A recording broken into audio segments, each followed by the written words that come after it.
नमस्कार सांग मैंने मु कादम्बिनी आपण मानकर सांग एवं मोटिवेशनल स्पीकर आज पुणी थे गोटे नुआ भिडियो रे आपण मानक सामना को आसी सांग मैंने आपणकर प्रत्येक सांग निज जीवन में सफल हो जाइए कि निज आखपाखे प्रत्येक जानी व्यक्ति निज स्वप्न को हासिल कर सारी किंतु आपण जड़े जी जहाँ प्रयास कर शत चेष्टा कलापर सफल हो पार ना कि ताहले भिडियोटी केवल और केवल आपण मानक कारण ए गोटे सुंदर कहानी शुणा कहानी माध्यम बुझीबार प्रयास करवा कहीं आमर सबू सांग जानिया व्यक्ति माने सफल हो पारछंदे एवं आमे होई पारु नाही कौन एमिति करबा जहा फल रे आमे मध्य सफल हेबा आ एमिति सफल हेबा कि आम आखपाखर आम सांग साथी जी सफल होइछंदे सेमानकर सफलता आम सफलता पाखरे फिका पड़ी जिवो ताहले चलंतु समय नष्ट न करी भिडियोटी को स्टार्ट करबा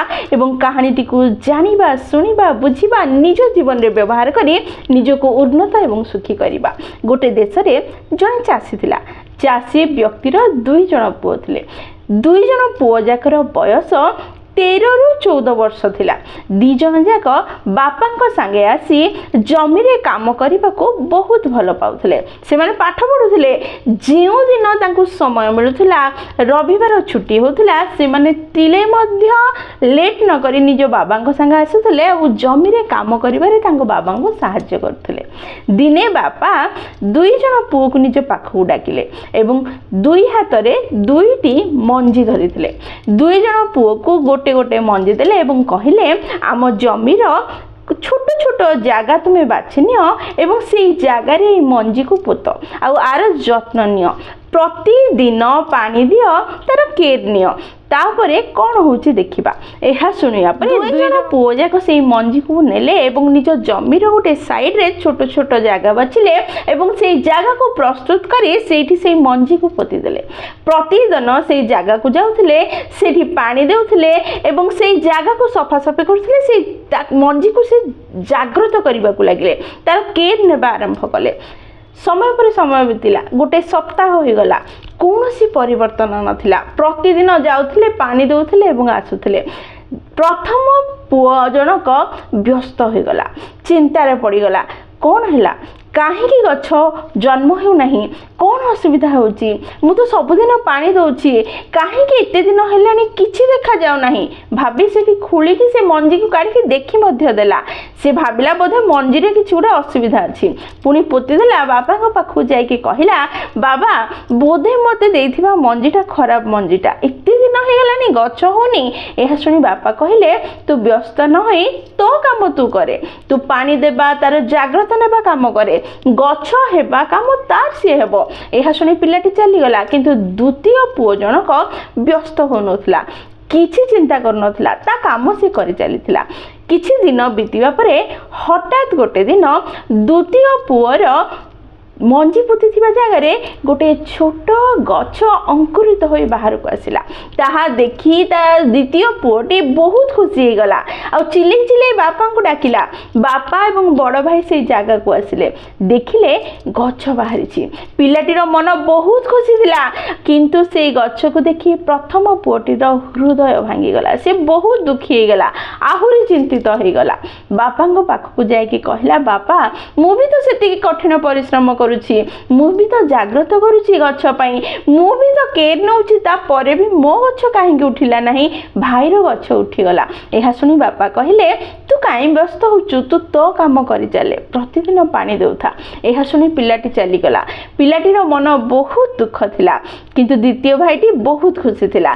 सी आहुरी अधिका जत्न नेबा को लागिला निज गछरा आ समय अनुसार गछटी धीरे धीरे बड़ एवं सुदृढ़ झांकरा हेबा को लागिला किंतु प्रथम भाईर गछ एबे पर्यंत उठी नथिला किंतु प्रतिदिन जाई से जगह रे पानी देउथिला ता मन दुख तो हेउथिला किंतु पानी देबा काम से छाड़ी नथिला प्रतिदिन देउथिला दिन सप्ताह रे परिवर्तन हैला କିଛି ସପ୍ତାହ ପରେ ଅଭ୍ୟାସ ମୁତାବକ ପ୍ରଥମ ପିଲାଟି ଯେତେବେଳେ ଯାଇ ପାଣି ଦେଉଥିଲା ହଠାତ୍ ତା ଦୃଷ୍ଟି ମାଟି ଉପରେ ପଡ଼ିଲା ଏବଂ ସେ ଦେଖିଲା ଗୋଟେ ଛୋଟ ବୃକ୍ଷ ଅଙ୍କୁରିତ ହୋଇକି ବାହାରକୁ ଆସିଛି। ତା ଖୁସିର ସୀମା ରହିଲା ନାହିଁ। ସେ ଖୁସିର ବିହୋର ହେଇଗଲା ଆଉ ଚିଲେଇ ଚିଲେଇ ବାପାଙ୍କୁ ଡାକିଲା। ବାପାଙ୍କ ସହ ସାନ ଭାଇ ମଧ୍ୟ ଆସିଲା। ଦି ଜଣ ଯାକ ଦେଖିଲେ କି ଗୋଟେ ଛୋଟ ଗଛଟେ ବାହାରିଛି। ପିଲାଟି ବହୁତ ଖୁସି, ସିଏ ବି ଯତ୍ନ ନେବାକୁ ଲାଗିଲା ଏବଂ ଆନନ୍ଦରେ ଡିଆଁ ମାରିଲା।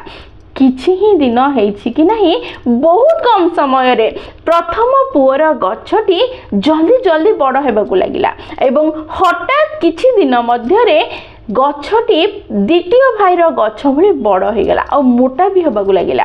ସେଇ ଗଛଟି ଦ୍ୱିତୀୟ ଭାଇର ଗଛଠାରୁ ଟିକେ ଅଲଗା ଦେଖାଯାଉଥିଲା। କିଛି ଦିନ ପରେ ସେଇ ଗଛରେ ଆମ୍ବ ଫଳିବାକୁ ଲାଗିଲା ଆଉ ଦ୍ୱିତୀୟ ଭାଇର ଗଛ ମଧ୍ୟ ବଡ଼ ହୋଇଥିଲା, କିନ୍ତୁ ସେଇ ଗଛରେ ଆମ୍ବ ନଥିଲା, ସେଠି ଏପୁଲ ହେବାକୁ ଲାଗିଥିଲା। ପ୍ରଥମ ଭାଇର ଗଛରେ ଆମ୍ବ ଗୁଡ଼ିକ ବହୁତ ବଡ଼ ବଡ଼ ଏବଂ ରସାଳ ଦେଖାଯାଉଥିବା ସମୟରେ ଦ୍ୱିତୀୟ ଭାଇର ଗଛରେ ଥିବା ଏପୁଲ ଗୁଡ଼ିକ ଛୋଟ ଛୋଟ ଥିଲା। ବାପା ଦୁଇ ଭାଇ ଯାକକୁ ଡାକି ସେଇ ଗଛ ମୂଳେ ବସେଇଲେ ଏବଂ ବସିକି କହିଲେ, ଏବେ ସମୟ ଆସିଯାଇଛି ତୁମକୁ କିଛି କଥା କହିବାର। ଏହା ଶୁଣି ଦୁଇଟି ପିଲା ଯାକ ବହୁତ ହିଁ ଇଚ୍ଛାରେ ବାବାଙ୍କ ଆଡ଼କୁ ଅନେଇଲେ। ବାପା କହିଲେ, ଦେଖ, ଯେତେବେଳେ ମୁଁ ତୁମ ଦୁଇ ଜଣଙ୍କୁ ମଞ୍ଜି ଦେଲି ସେତେବେଳେ ସେଇ ମଞ୍ଜି ଦୁଇଟା ସେମ୍ ଗଛର ମଞ୍ଜି ନଥିଲା। ମୁଁ ତତେ ଆମ୍ବ ଗଛର ମଞ୍ଜି ଦେଇଥିଲି ଆଉ ତତେ ଏପୁଲ ଗଛର। ଯେତେବେଳେ ଦୁଇ ଜଣ ସମାନ ଭାବେ କଠିନ ପରିଶ୍ରମ କରୁଥିଲ ସେତେବେଳେ ଏପୁଲ ଗଛ ବହୁତ ଜଲ୍ଦି ଅଙ୍କୁରିତ ହୋଇକି ବାହାରକୁ ବାହାରିଲା ଆଉ ଆମ୍ବ ଗଛ ସମୟ ନେଉଥିଲା, ନିଜ ଚେରକୁ ସୁଦୃଢ଼ କରିବା ପାଇଁ ସମୟ ନେଉଥିଲା। ଏମିତି ନଥିଲା କି ତୁ କଠିନ ପରିଶ୍ରମ କରୁଥିଲୁ ଆଉ ତ କଠିନ ପରିଶ୍ରମ ନଷ୍ଟ ହେଇଯାଉଥିଲା। ସିଏ ବାହାରକୁ ବାହାରିବା ପୂର୍ବରୁ ନିଜ ଚେରକୁ ସୁଦୃଢ଼ କରୁଥିଲା। ମାଟି ତଳେ ଗୁରୁତ୍ୱପୂର୍ଣ୍ଣ କାର୍ଯ୍ୟ ଚାଲିଥିଲା ତୋର। ଯେଉଁ ସମୟରେ ତୁ ଭାଙ୍ଗି ପଡ଼ୁଥିଲୁ, ତୁ ବ୍ୟସ୍ତ ହୋଇପଡ଼ୁଥିଲୁ, ସେଇ ସମୟରେ ତୋ ଗଛ ସୁଦୃଢ଼ ହେଉଥିଲା ଆଉ ଉପରକୁ ଉଠିଲା ପରେ ବହୁତ ହିଁ ବଡ଼ ଆଉ ସୁଦୃଢ଼ ହେବ, ବହୁତ ବଡ଼ ବଡ଼ ଫଳ ଆଉ ରସ ଭରିଥିବା ଫଳ ଦେବ, ସେଥିପାଇଁ ନିଜକୁ ପ୍ରସ୍ତୁତ କରୁଥିଲା। ଯେତେବେଳେ ଗଛ ବଡ଼ ହେଲା ସେତେବେଳେ ତୁ ଦେଖିପାରିଥିବୁ ଆମ୍ବ ଗଛ ବହୁତ ଜଲ୍ଦି ଜଲ୍ଦି ଜଲ୍ଦି ବହୁତ କମ୍ ସମୟରେ ବଡ଼ ହୋଇଗଲା।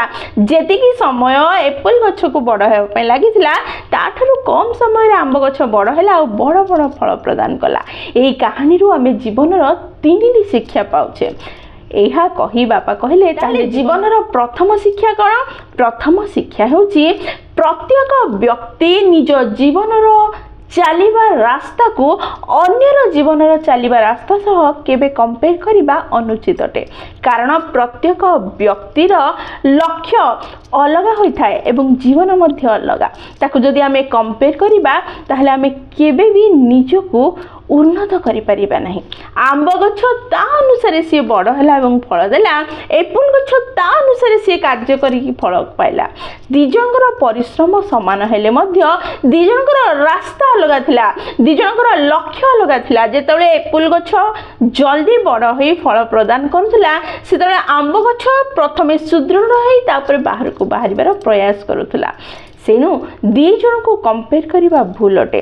ଜୀବନରେ ପ୍ରତ୍ୟେକ ବ୍ୟକ୍ତିର କ୍ଷମତା ଅଲଗା, ଲକ୍ଷ୍ୟ ଅଲଗା, ଜୀବନ ଅଲଗା। ତେଣୁ କେବେ ବି ଅନ୍ୟ ସହ ନିଜ ଜୀବନକୁ କମ୍ପେୟାର ନ କରିବା ଦରକାର। ବାପା କହିଲେ, ଜୀବନର ଦ୍ୱିତୀୟ ଶିକ୍ଷା ହେଉଛି, ଯେମିତି ପ୍ରଥମ ଭାଇର ଗଛ ଯେତେବେଳେ ଅଙ୍କୁରିତ ହେଲା ତୁ ଭାଙ୍ଗି ପଡ଼ୁଥିଲୁ, ତୁ ଦୁଃଖୀ ହେଇଯାଉଥିଲୁ କି ମୋ ପରିଶ୍ରମର ଫଳ କାହିଁ, କିନ୍ତୁ ତୁ ଭୁଲି ଯାଇଥିଲୁ କି କିଛି ଗଛକୁ ନିଜକୁ ବାହାରକୁ ବାହାର କରିବାରେ କିଛି ସମୟ ଲାଗିଥାଏ। ସେ ଭିତରୁ ପ୍ରଥମେ ଷ୍ଟ୍ରଙ୍ଗ ହୋଇଥାଏ, ସେ ନିଜ ଚେରକୁ ପ୍ରଥମେ ସୁଦୃଢ଼ କରିଥାଏ ଆଉ ତାପରେ ବାହାରକୁ ବାହାରିଥାଏ। ଆଉ କିଛି ଗଛ ସାଙ୍ଗେ ସାଙ୍ଗେ ଅଙ୍କୁରିତ ହୋଇକି ବାହାରକୁ ବାହାରନ୍ତି, ଯେମିତି ଏପୁଲ ଗଛ। ଠିକ୍ ସେମିତି ବେଳେବେଳେ ଆମ ଜୀବନରେ ଆମର କଠିନ ପରିଶ୍ରମର ଫଳ ହଠାତ୍ ପରିପ୍ରକାଶ ହୋଇନଥାଏ। କିଛି ଦିନର କଠିନ ପରିଶ୍ରମ ପରେ କିଛି ଲମ୍ବା ସମୟ ପରେ ରିଜଲ୍ଟ ଦେଖାଯାଇଥାଏ। ତେଣୁ କଠିନ ପରିଶ୍ରମ କରୁ କରୁ ତାର ଫଳ ପାଇବାର ଆଶା, ବ୍ୟସ୍ତତା ମଣିଷକୁ ବ୍ୟତିବ୍ୟସ୍ତ ଏବଂ ଦୁର୍ବଳ କରିଦେଇଥାଏ। ତେଣୁ ସବୁବେଳେ ନିଜ ହାତରେ ଯାହା ଅଛି କଠିନ ପରିଶ୍ରମ କରିବା ଏବଂ ନିଜର ପୁରା ଶକ୍ତିକୁ, ସମୟକୁ ବ୍ୟବହାର କରି ଆଗକୁ ବଢ଼ିବାର ପ୍ରୟାସ କରିବା ଆମ ହାତରେ ଅଛି, ତାହା କରିବା ଏବଂ ରିଜଲ୍ଟ କ'ଣ ଆସିବ ତାହା ଆମେ ସମୟ ଉପରେ ବା ଭଗବାନଙ୍କ ଉପରେ ଛାଡ଼ିଦେବା। ଯଦି ଆମେ ଆଜି କଠିନ ପରିଶ୍ରମ କରିଛେ ତାର ରିଜଲ୍ଟ ନିଶ୍ଚୟ ଭଲ ହିଁ ଆସିବ।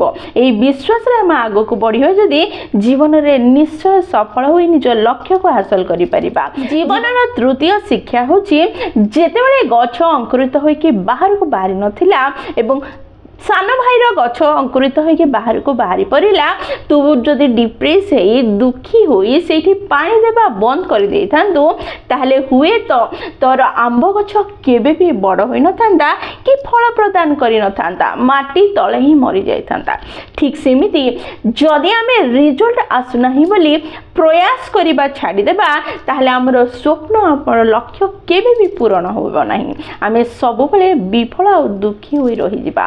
এই তিনিটা কথা ବାପା ପିଲାଙ୍କୁ ବୁଝେଇଲେ ଏବଂ ଜୀବନର ସବୁଠୁ ବଡ଼ ଶିକ୍ଷା ଦେଇ ସେମାନଙ୍କ ଜୀବନରେ ଆଗକୁ ବଢ଼ିବାର ରାସ୍ତା ଦେଖାଇଦେଲେ, ସଫଳ ସୁଖୀ ହେବାର ରାସ୍ତା ଶିଖାଇଦେଲେ। ସାଙ୍ଗମାନେ କାହାଣୀର ସାର କଥା ହେଉଛି ଆମେ ମଧ୍ୟ ଆମର ଆଜିର ସୋସିଆଲ ମିଡ଼ିଆ ସମୟରେ ଆମେ ଦେଖୁଛେ କି କାହାର ଚାକିରି ହେଇଗଲା, किए परीक्षा रे भल मार्क आनी पास हो गला, किए सफल हो गला, किए निजर सब स्वप्न पूरण कला, किए विदेश रे बुलिकी फोटो छाड़िला। से सब को देखि आमे निजको तांका सह कंपेयर करूछे एवं निजको कम आंकिबार प्रयास करूछे, निजर मनोबल को दुर्बल कर देउछे। निजको अन्य सह कंपेयर करिबा बंद कर देबा दरकार। निजर प्रथम पृष्ठा सह आउ कहार दशम पृष्ठा को कंपेयर करिबा मूर्खामीर व्यवस्था अटे, मूर्खामीर कार्य अटे। तेणु एई कंपेयर करिबा छाड़ी देई निज पाखरे कोन अछि, मु कोन करि परिबी, को रास्ता रे आगे परिबी ताकू खोजी बाहर करिवार प्रयास करंतो एवं सेई दिगरे निजर पूरा क्षमता, पूरा समय, पूरा दक्षता को लगे आगु को बढ़िबार प्रयास करंतो, निश्चय सफल हेबे। प्रयास करू करू आपन को रिजल्ट मिलुनी बोली भांगी पड़ी निजको प्रयास रु मुक्त करंतु नहीं। आपण कठिन परिश्रम प्रतिदिन करंतु, कंसिस्टेंटली करंतु, लंबा समय पर्यंत करंतु, निश्चय रिजल्ट देखा जीवो। आजी काली मासक परे आपण को रिजल्ट देखा न जाई पारे, किंतु 4 मास परे निश्चय आपण निजे निज कठिन परिश्रम रो रिजल्ट को देखि परिबे। तेनु मझिरे कार्य को न छाड़ी मझिरे हारि न जाई प्रयास करि चलंतु। तृतीय कथा, जदि आपण प्रयास करिबा छाड़ी देबे, रिजल्ट पाउ नाहंती बोली भाबी दिने दि दिन प्रयास करी ताहले जीवन रे केबे भी आपण सफल होई परिबे नहीं। जेउ व्यक्ति हारि जाय नहीं, जेउ व्यक्ति दुर्बल होई जाय नहीं, निजे चाहूची जहा ताहा न पाइबा परे से बारंबार पडुची आ उठी की प्रयास करूची, से ही जीवन रे सफल सुखी आ धनी होई परिछि। एई कथा को निज मन मस्तिष्क रे भरि दियंतु एवं निज जीवन रे आको कार्यकारी करिबा आरंभ करंतु। निश्चय जीवन रे सफल हेबे, सुखी हेबे, जहा चाहुचंदी ताहा पाइबे।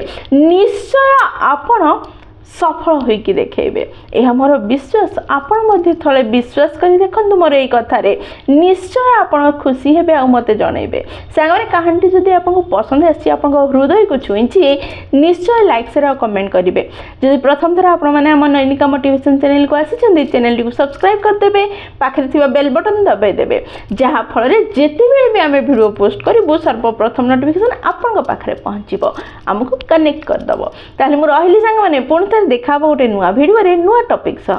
से पर्यंत निजर ध्यान रखंतु एवं बहुत खुशी रे रुहंतु, कारण खुशी रे रहिबा बहुत जरूरी। जय जगन्नाथ।